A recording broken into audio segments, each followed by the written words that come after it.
Vegas Aces, and yeah, it went pretty much the way that you would expect it. Me and Steve, we're gonna break it down, talk about that in the game and everything right after this.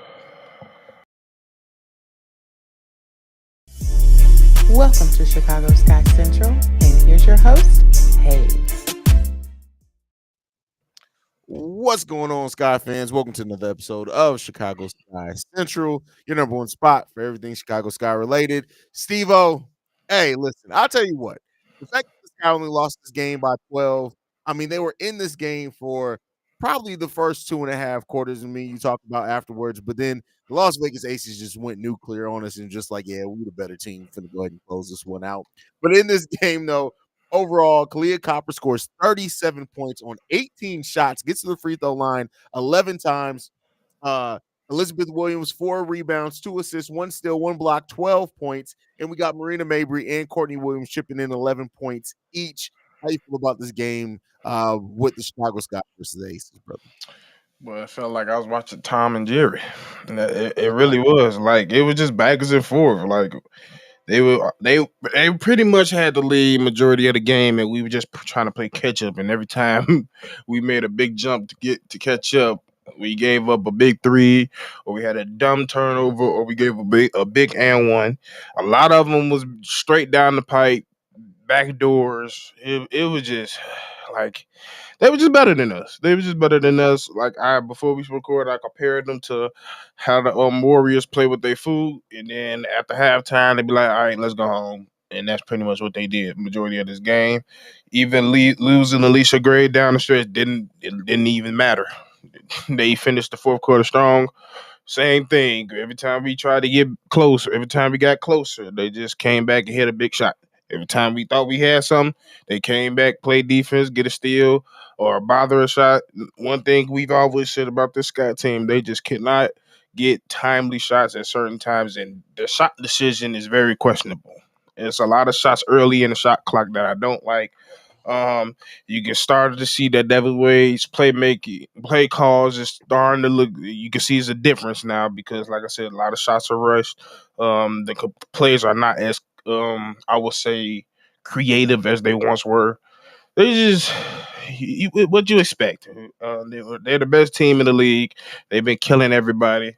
I'm surprised the way we've been losing as a reason. I thought it was going to be worse, but it was nice to see us hang with them for majority of the game, which is really credit to Kai because everybody else kind of was like, eh. Yeah. Kalia Copper just again showing why she is the player that this team has built around and needs to continue to build around. But I think overall, I said it in the daily episode today that this guy needed to run the rebounding battle and the turnover battle. Now we only got out rebounded by one. That's close enough. But the turnover battle was a huge discrepancy. Only 4 turnovers by the Aces, 12 by the Chicago Sky. It's going to be difficult when you have a team that can rebound, get second chance points like the Las Vegas Aces can and do, and you're turning over the ball that much. They're going to take advantage of it. They're going to turn it into easy opportunities and points. There are also a lot of and one calls that they got here that they were able to hit the shot and get that foul. And you just saw the momentum of this game going and going and going. And then the Aces just said, hey, we're going to go ahead and put our foot on their neck. And they did that. And it is what it is, right? I don't think anybody had any misgivings that the Chicago Sky were worse than the Las Vegas Aces. We all know that, right? But, this Sky team has some grit. It has some heart, but, there just seems to be something missing. And I'm not going to put it just on the fact that James Wade is gone. I think that does play a part in a role. But you also look at, listen, we are still missing 2 of the biggest players that were supposed to be part of this rotation. And it really is evident. Like, the Elena Smith has had a great season. I love the season she's had for us. The best season of her WNBA career thus far, handedly. But if you look at bringing Elena Smith off the bench with Isabel Harrison, who was supposed to be the starting 4, that drastically changes some things. Then we're also missing our best point of attack defender in Rebecca Gardner as well, not being on that bench. And it kind of is what it is. This is how things shake up. Yeah, I mean, like I said, like I'm surprised we hung in there the way we did. Like we didn't totally get outplayed. Like you said, if we didn't get that turnover, we probably would have lost by probably even a smaller margin, or maybe even probably been competing to the very end. But like I said, when you make those small mistakes in getting turnovers, those the type of teams you can't get. They're bigger than you. The style of Yeah. play is fast, quick plays. They can make shots everywhere. Jackie Young was penetrating the defense like it was nothing. You just couldn't stop it. Asia's gonna do what she's gonna do. Um, the scary part, I think, one of the scariest parts of the Vegas Aces is that Gray is such a nasty playmaker, but she was originally known for scoring count on her college playing at Duke. So she's really a natural born scorer, but she's really a natural playmaker, and she just picks and chooses when she want to do it, and you don't know when she's going to do it. Towards the end of this game, she was just goofing around and just being like, yeah, I'm gonna pick my spot here. It looked like magic out there, really. She was just like, pass here, make a shot here, fade. It just once you play with teams like there's not much you can do. It's talent everywhere. Bale came off the bench, who hasn't been seeing that much. Can make a lot of good shots. Um, it just is what it is. They better than us. They play better than us. But yeah, that's what happens when we're missing two of our key players. Yeah, it is what it is. I'm just glad we fought. At Yeah, least I see yeah. some fight. Yeah, for sure, for sure. I mean, listen, this team's going to compete. This team has players that are vets, players that have a lot of pride about them, and Courtney Williams, Clea Copper, things like that. But at some point, you just don't have the artillery, and that's what the Chicago Sky did. Now, the thing I want to ask you, and this kind of been the focus: do you think that the Sky, as you kind of look on it, you think they still make the playoffs? I still have them being able to get into that 8 seed. What do you think? Um, if we can, we can. I think a discussion needs to happen in between the group, because I just feel like there's a lot of similarities between Williams and Mayberry. Mayberry, I mean, and I think it's just not that it's off, but it's just like sometimes I feel like it's almost like a Zach and Demar fic where they're picking and choosing my turn, your turn. It's not a flow. It's not a flow with it. So if they don't find a flow within themselves, they might fall short. They might just fall short. Like I said, they have the talent to make it to the playoffs, but if I'm not mistaken, I think we play New York next. Like, it's not gonna get no easier.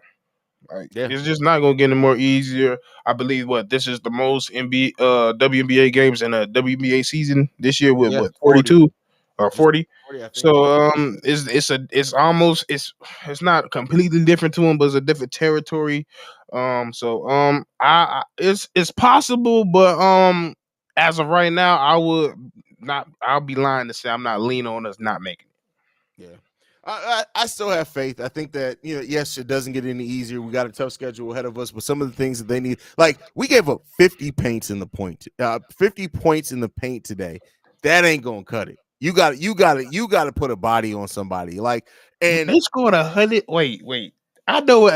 It just dawned on me. I watched the WNBA 107 game, points. and they scored 107 points, Yeah. and we scored 95, which is good, but it ain't good at the same time. It's just not. Yeah, I That's mean, you look crazy. at it more times than not. If you're able to score 95 points in the WNBA game, you're probably getting the dub, right? But it Mhm. just was not enough. Like, Kalia Copper scored Which is 37 crazy. points, 37 points in this game, almost a 40 piece, and we still got blown out by double digits. That That's just, crazy. bro. I'm just because the reason it dawned on me because I'm just looking at some of the games that ended like the Seattle game was 86-82, the Atlanta game was 78-65, the UCR ended 107-95. Just to make not to be like a W, like not to be like it's a good to lose, but just to show y'all what we're going up against. They scored 107 points, and we're talking about a WNBA game. Yeah, They good. yeah, They're real good. they're damn good. They're That's damn good. damn good. Let's go ahead and get into some of these comments. Eric says, "Where was Marina Mabry?" What do you mean? She was in the game. She was stuck in the shuffle. Yeah, I mean, listen. They had her. And the thing is that I think because the way that the Las Vegas Aces play defense, right? Like It's aggravating. it is.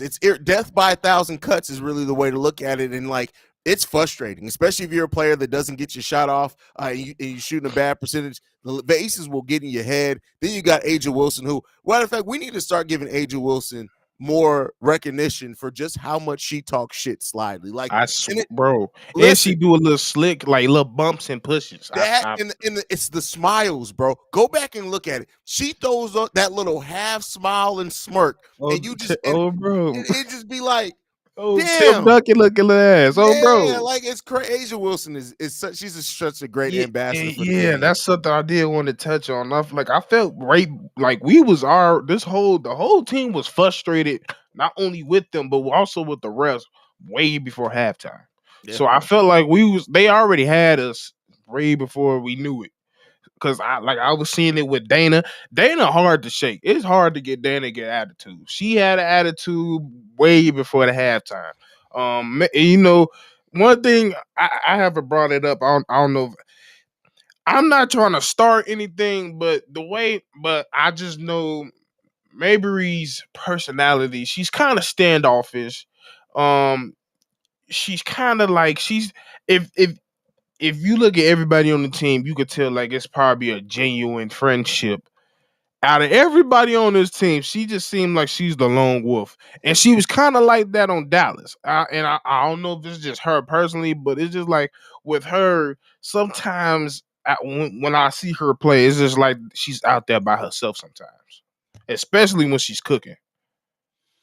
I guess I can see that. I guess I can see that. Yeah. It's just a little bit. I'm not saying it's affecting us or it's affecting the game. I genuinely just think that's how she is. She's just a Yeah. standoffish person. It's the She Derrick Rose effect.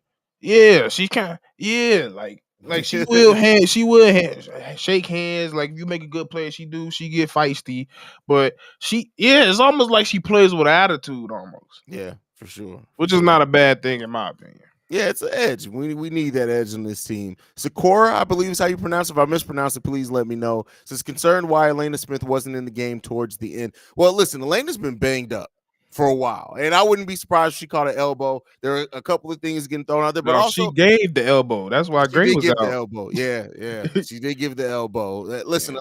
Elena Smith is the type of player that I like, regardless of the sport, regardless of the league, anything. She's tough. She doesn't back down. She don't care if you're bigger than her. She don't care if you're a star and don't nobody know her name. She's gonna play you tough. And it is what it is. And it was a blowout. There was no need for her to be at the end of the game. Everybody knew we weren't winning this game. Nah.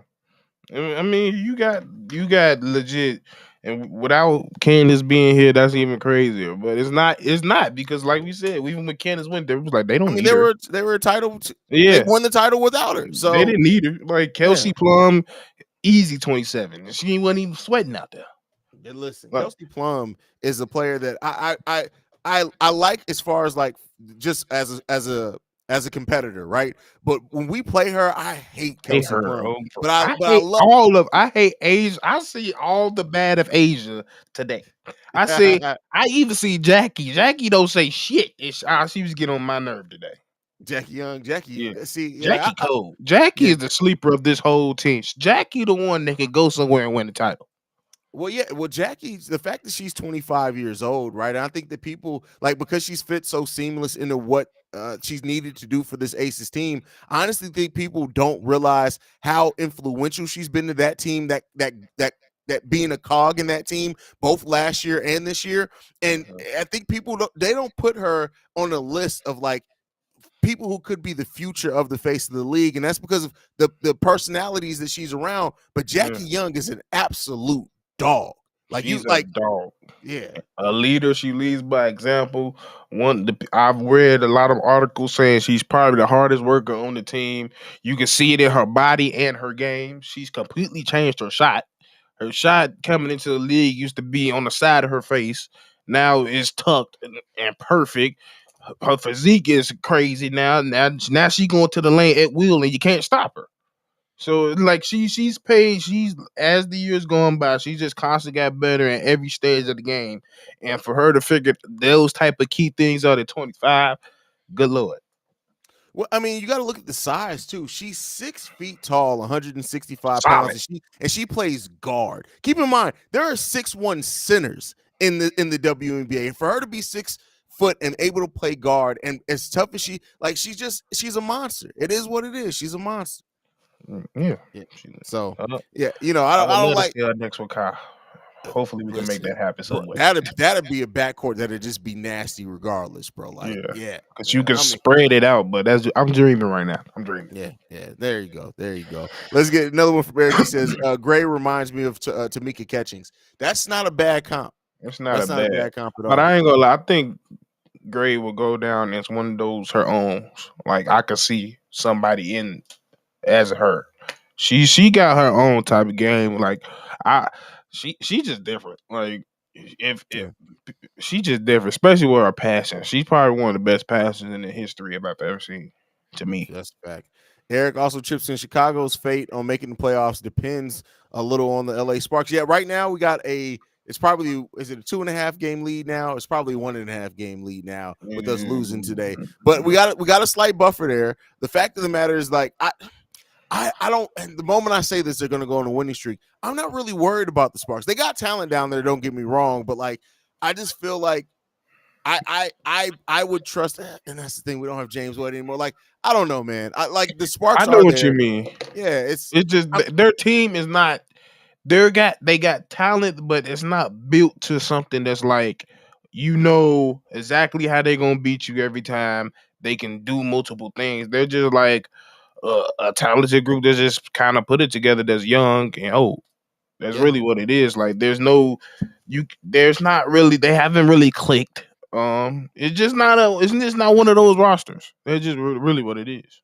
yeah. I mean, it's cool, and they got talent there, and I think that there are going to be some players on the team that are going to be on the team for a long time, and they'll probably turn it around as soon as next season. Like another high draft pick, you throw that over there, completely change the outlook of that team. But like right now, I still just have faith in our team. Like I think we're going to be able to do it. I think the Sparks are going to, kind of dial down off there towards the end of the season. Hopefully, that's when the Chicago Sky kind of stabilize towards the end of the season. But we'll end up seeing with that one.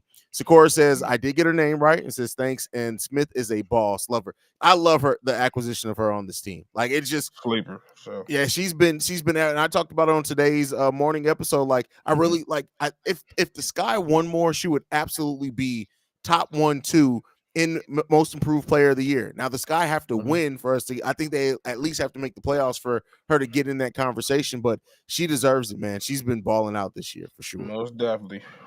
Most definitely. Yeah. All right. Thon says, I'm Yeah, I sorry. seen that. I seen Yeah. that. Injured her ankle in the Clark play. That sucks, man. That's I how hope she she's not caught out. the ankle because I think she rolled it and she was just falling and then she just bow. But yeah, hey, to come back from a laceration, that laceration must have been bad. So because she definitely caught her. Yeah, that's a fact. That's a fact. I hear what you're saying about the Aces. That way of getting on nerves. Listen, the Aces are the most annoying team in the league. Like it is what they're good, and they know how great they are, and they That's aren't the afraid to problem. tell you about it. Yeah, That's the problem. yeah, at all. Mark Shannon says she's a pit bull as far as young, and he also chips in. He really misses Becca. Listen, Becca, I think that people don't really understand what a luxury Rebecca Gardner was, and she's going to continue to be. Like I don't know if she's coming back this season, but whenever she does come back, like She still having got that her, boot on, bro. yeah, having her and that defense off the bench and her ability to score, stretch the floor, like she's a pit bull as well. Like and we miss her. It's obvious we definitely miss her. Damn. Yeah, I mean, missing her and Isabel Harrison this season is crazy, man. Because like, I really do think like the way that we started off the season with that brand of defense, catching teams off guard, I think we would have been able to sustain that a little bit more with those two players. Because Izzy also, like, Isabel Harrison is nothing. I don't know if people really quite realize how good she is because she's never really had that. She's never going to do like she's not going to put up 20 points a game most nights or anything like that. But like all the little in between things, she brings things that just would have kind of glued this team together a little bit more. And then moving, and then imagine if we had Rebecca Gardner and Elena Smith coming off our bench. And Dana Evans, just those three players alone would have been wild to see coming off the bench. How I describe Izzy is like Izzy was that good that she held, or the reason why we haven't seen Satu as good as she was this year. Yeah, Because she's gone, Satu was able to show off her talent. yeah, that's true. That's very true. So, we'll see with that one. Yeah, Becca, we miss Becca because games like this is where I felt like she would have came in because, like I said, I felt like she worked on her game so much that last year, the years prior, she was more of a okay, I can get this steal, and then I can get you a break, a layup real quick, or possibly that. Now she's in the point where like, okay, I ain't scared to take this shot. I wrap your ass up real quick. You can, my handle done got better. She's really worked on her game, so I feel like she was one of those people where we couldn't find buckets in certain moments. She could have gave us some. Yeah. Facts. And I think that it would make things easier on players like Dana Evans and stuff as well coming off that bench. Like Dana, she's our best defender, maybe our best point of attack defender on the whole roster She's at definitely our times. best on ball defender. Yeah, like she's just that good. But like being able to have her and Bex coming off the bench as well, and Elena Smith for that matter, because we know she doesn't back down either. Just it's a whole different thing. So, Sakura also asked, why didn't we see Ruthie tonight? Yeah, she didn't check in, and I don't know why. It's a DNP for her tonight. That is an interesting question. Yeah, so I mean, hey, it like new mother, still trying to get her conditioning back too. They could have just given her a night off. Because listen, that I'm sure they knew coming into this game there was going to be a slight chance to none. How do you feel though? I mean, you haven't really talked since Ruthie came back.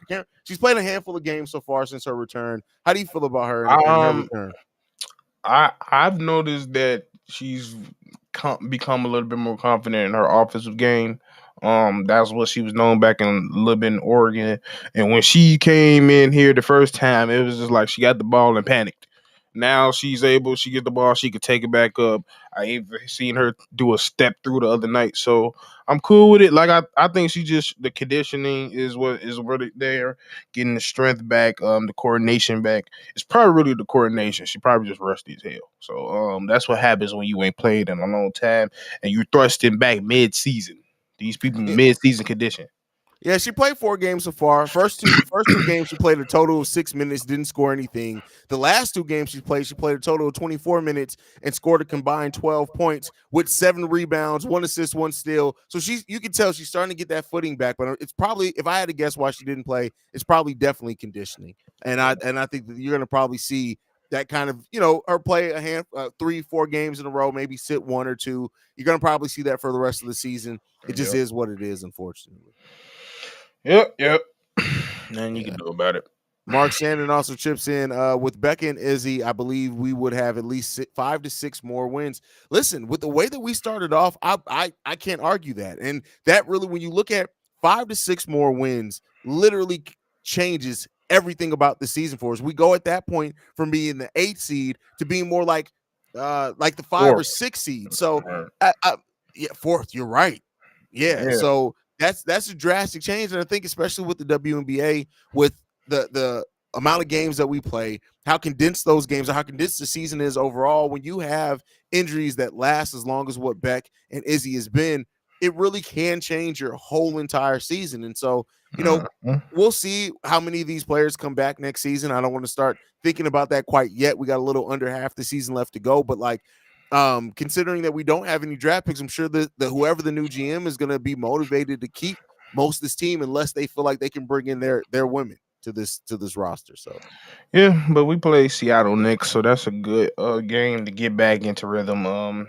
Dana Shorty a crossover back because she definitely shook out her boots that game. Man, Dana got crossed over so bad that game. That was crazy. And you get crossed when you don't even get back. She just said, "Ooh, shit, yeah, she got me." yeah, that's a fact. Mark Shannon also chips in. I sat courtside at the Atlanta game here, and Dana is built like a motherfucker. Her physique is solid, and her point of attack defense is. Listen, if you look at Dana Evans the last year of college to now, she has added so much lean muscle to her frame. It's ridiculous. I'm sure Dana Evans got a 6-pack. I'm 100% sure. Oh, she definitely got abs. Yeah. I've seen it. She shorty built like she ready to play running back. For real. Like, she took it seriously. It's really changed over the last 2 years. She really took it serious. That's a fact. Dana Evans is listen, and I thought the Dana Evans was going to have more of a scoring punch this year. And I don't want that to overshadow how well she's still been as a defender and everything off the bench. It's crazy. Yeah, and you can't get mad because we kind of seen that was her going to be her main type of focus coming in early. Like, I don't know why did it dawn on us like since preseason she's been playing 95 feet or Yeah, 94 feet, however they saying. 9 times out of 10, they're not expecting you to score that much if they're gonna make you play defense that much. that's true. That's a great point. So I think majority of her role was gonna be, I need you to be one of our best defenders. You and Beck's gonna be our best defenders, and be ready to shoot when you out there. Cause the way the offense was set up with Mavery getting picks, also Courtney Williams is a mid range assassin, and Cobb getting to wherever she wants. It leaves certain openings for open shots for her. So I think that's what the main thing was. Her overseas, they were just letting her run point and do what she wanted to Overseas, she did whatever she wanted to do. do. Yeah. Like it was legit. Like overseas, she did whatever she wanted to do. And still shot a great efficiency at it. So next up, though, Stevo, we got game on Friday. You already said it, against the Storm. We also have a game this weekend on Sunday against the Phoenix Mercury, and then we get 4 days off. We don't play again until August 4th after that, and we have 2 games in Dallas on the 4th and 6th. So let's see. Yeah, it's not getting any easier, bro. And then we got the Lynx after that, then the Liberty, then the Mystic. Yeah, Damn. bro. Yeah. And then to end August, we got Atlanta, Connecticut, 2 games in Seattle, the Aces again, and the Sparks to end the month. And then we got the Liberty to start off. It's not getting any easier, people. That's what it is. It's not getting any easier. Matt Nagy just wrong in my head. Put on your running shoes. Yeah. It's yeah, man. There you go. It's God bless season ends September 10th. So, it's I'm not used to this much women basketball, and I love it. Oh, yeah, I love it. I love the fact that they went 40 games. I think that's a good number for them as well, 40 games for the season. If How they does do that work with the expand, salary? Do they make more this year as they ever have now? I don't I don't know. I don't know. I have no idea, bro. I'm not I'm even gonna gonna look act into that that. up. I know that the CBA is coming up soon, and they are going to be renegotiating. And per the splits, the WNBA could see a huge increase into where the minimum salary can go from 30,000 to upwards of almost 90,000. That's how much salaries could increase in the WNBA. So Please, pay because those women. I've been tired of y'all not talking and not doing. It's time to start doing. That's a fact. That's a fact. So that's going to be stuff we cover over the off season for the Chicago Sky and WNBA as a whole. But that's it for us for tonight, man. Steve, go ahead and tell them where they can follow you at, bro. And man, you can find me at Stevo Speaks on everything. And make sure y'all follow and subscribe and hit the notification bell over at the Century Fan. We've been killing. Absolutely. That's Chicago Bulls Central, Chicago Bears Central, NBA Central, Chicago Blackhawks Central, Chicago White Sox and Cubs Central, and Chicago Sky Central. We a fam over there. And that fire coming too. Absolutely. You can, oh yeah, fire's coming. You guys know anybody who wants to host a fire podcast for the Chicago Fire, go ahead and let us know that as well. But in the description, you'll find a link to our Discord server as well. We got rooms for every single sport that you can think of, and a general sports room as well. But that's it. You can follow us at Chicago Sky Pod. You can send us any feedback, questions, comments, concerns, Chicago Sky Central, gmail.com. And then lastly, you want to leave a text message and our voicemail, 773-270-2799. We're the #1 spot for everything Chicago Sky related. And we out here. Peace, y'all.